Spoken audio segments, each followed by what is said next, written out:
discuss 5 reasons why most people never reach their full potential. And these 5 reasons are pretty simple, and everyone actually experiences these reasons one way or the other.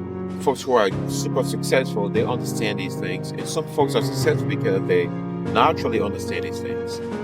So, number one, people chase comfort over their calling. So, folks are very comfortable. They're watching Netflix, they're binging movies, they're doing random things, going to the movie. I'm not saying don't go to the movies and don't have recreation, but if you have a calling, you want to actually focus on your calling and actually log in and focus on your calling. Going to just random places will take away some valuable time that you could actually allocate and log in to fulfill your goals and your calling. So number two, people confuse movement with progress because they feel that if they're moving and doing a lot of things, that means they're making progress. But if you could do 100 things a day, if that's not going in line with your vision, it's not going in line with your purpose, then you're just wasting your time. So movement doesn't equate to progress. You're not making any progress. You can make 2 moves and it's going in line with your progress, and it's going in line with your purpose. That make more sense than just doing random things. There's no one as busy as a dog chasing its own tail, or maybe a speedboat in the middle of an ocean. You're just moving. You're not making progress. But the different steps you're taking, is it really going in line with your goals? Is it really going in line with the plans, your life goals that you have in mind? So movement doesn't equate to progress because sometimes you might just do some things that aren't urgent or that aren't important. You have to separate what's important and what's urgent, but they have to actually go in line with your life goals and that specific goal that you have in mind to achieve. Number three, why do people seek validation before vision? Validation nowadays, people want to feel that people see them. Nobody has to really see you. When the job is done, when your goals are accomplished, then the world can see you, but nobody has to validate that you are a great individual. You don't need to have all the likes on Instagram or Facebook or otherwise. You have to stick to the goals and not try to seek validation before you can understand who you really are. Validation has to come from within. You have to validate yourself.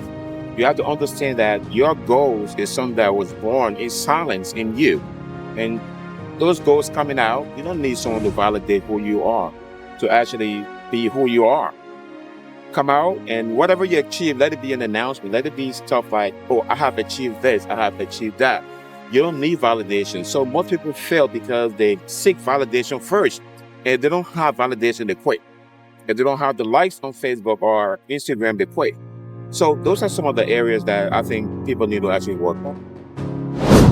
So most people fear isolation more than insignificance. Being isolated is a good thing because you want to be isolated, you want to be locked in, you want to stay away from the noise. And that way you can build something significantly. But people fear isolation more than insignificance. They feel they'd rather be insignificant on Instagram and post pictures and post locations and post other things that make them look significant, but you're actually insignificant because you have not gathered anything. I'd rather you lock in, get out of the spotlight, and isolate.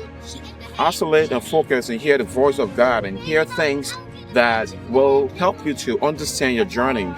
Hear things that's going to help you to understand your purpose.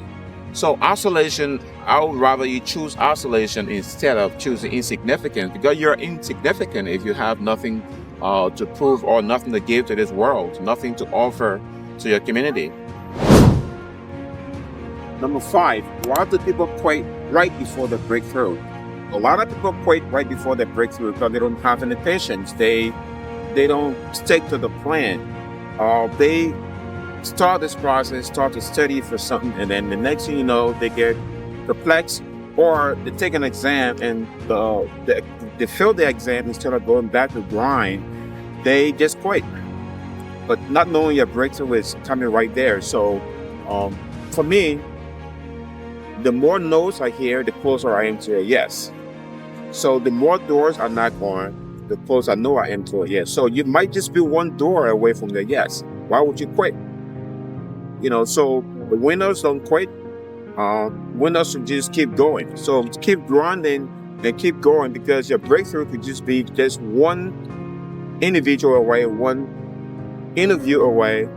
And so quitting is not an option for winners.